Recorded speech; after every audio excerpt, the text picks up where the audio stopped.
Z.C. Maltby here, Senior Pastor of the True Holiness Saints Center in the beautiful city of Conway, Arkansas. And you know what time it is. It is Wednesday Word time.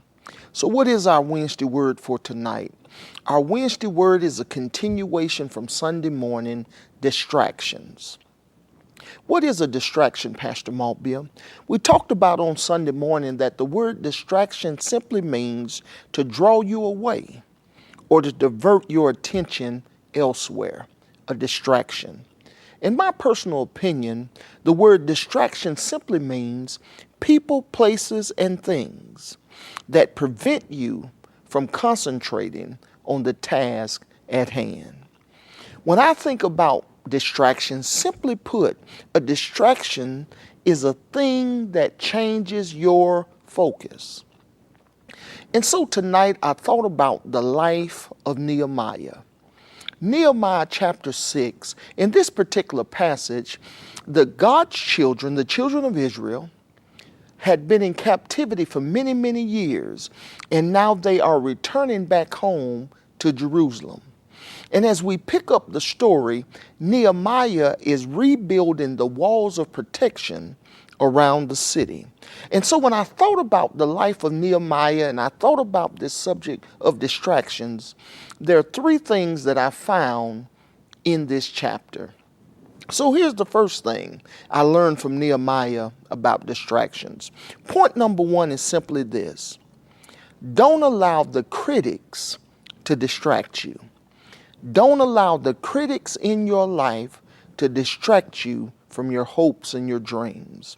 Nehemiah chapter 6 verses 1 and 2 says these words: when the word came to Sanballat, Tobiah, and Geshem the Arab, and the rest of our enemies, that I had rebuilt the walls, and not a gap was left in them, though up until this time I had not set the doors to the gates, Sanballat and Geshem sent this message. They said, "Come, let us meet together in one of the villages." But they were scheming to harm me. In reality, like so many of us, Nehemiah could have totally misread this invitation. He could have interpreted this invitation as an opportunity to convince his enemies that he was doing something good for God.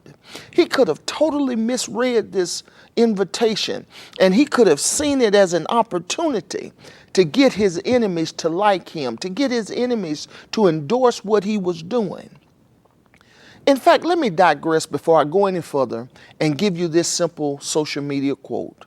And don't you ever forget this: you will never win over people who are committed to disliking you. You will never win over people who are committed down in their heart to disliking you. See, and the reality of the matter is simply this: there are some people out there who will never like you.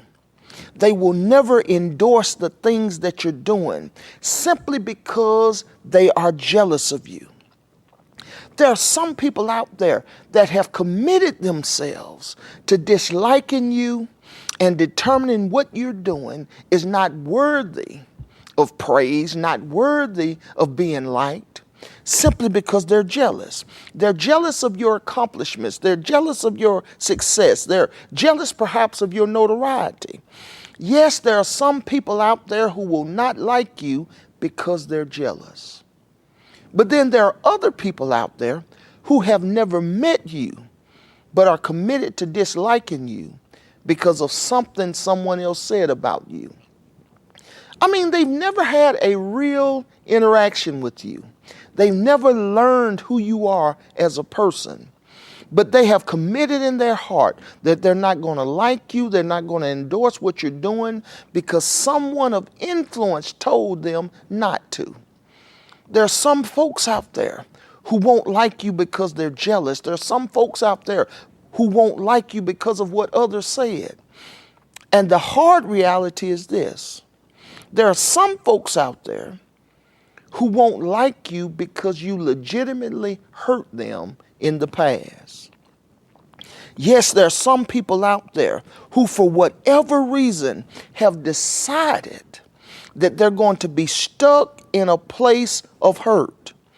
And it really doesn't matter to them how much you apologize. It really doesn't matter to them how much you try to make amends. It really doesn't matter to them how much you have grown and changed and evolved over time. They are committed to being stuck in that place of hurt. And no matter what you say or do, no matter how many hoops you jump through, they will not like you. Nehemiah could have misinterpreted this invitation, an invitation to come down from the wall to have a conversation. But the truth was they had committed to disliking him. All they wanted to do was harm him. All they wanted to do was stop the work.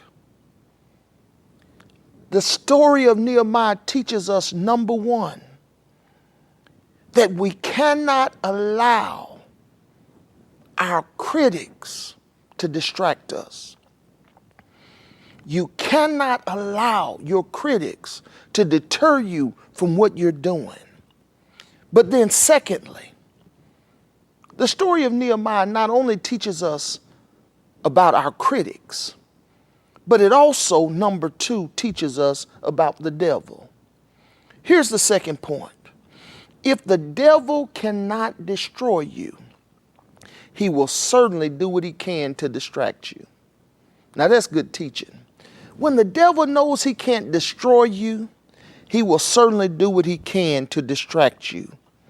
When, like Nehemiah, when we're doing a good work, when we're being productive in our family, when we're being productive in our faith with God, when we're doing and being productive in our finances and in our future endeavors, you can expect the devil to get unhappy. You can expect the devil to try all he can to distract you. And oftentimes, the best way for the devil to distract you when everything is productive and everything is going well in your life, by starting some chaos and conflict. Yeah, this is exactly what he did to Nehemiah. When Nehemiah was doing a great work of rebuilding the walls, and the devil knew he couldn't stop him, he created chaos and conflict in Nehemiah's life. Nehemiah 6 and 9 tells the story. They were all trying to frighten me, Nehemiah says, thinking that our hands would get weak from the work and that we would not complete the task. Here's what Nehemiah said. They started a rumor about me. What was the rumor? If you read Nehemiah chapter 6, his critics started a rumor that he was trying to overtake and overthrow the government.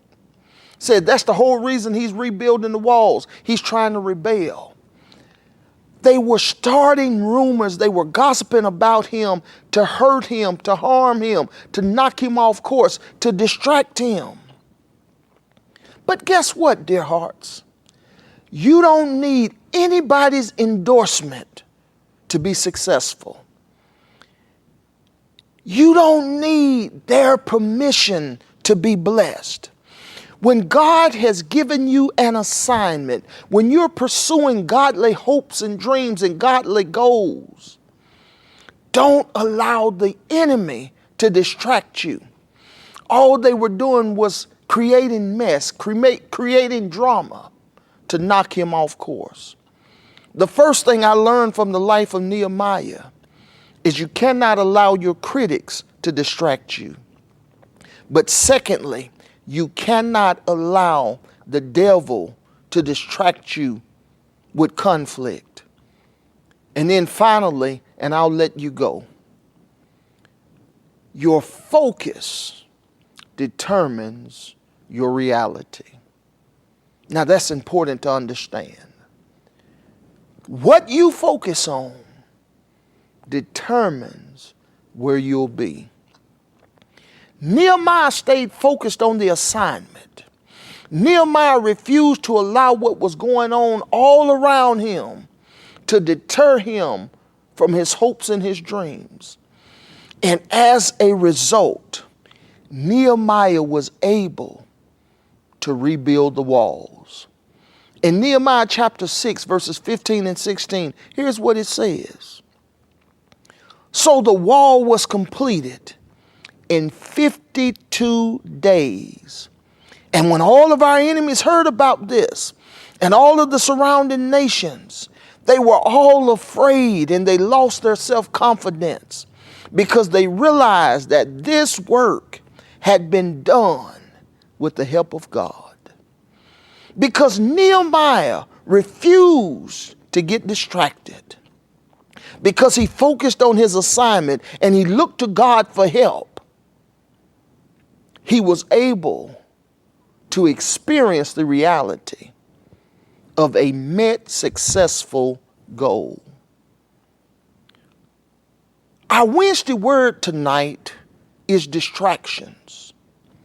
The critics will distract you. The enemy will cause conflict to distract you. But if you stay focused on your goal and you look to God for help and not people's endorsement, you will find and finally get to the place of a dream that has become reality. Until we speak again, my friends, be blessed.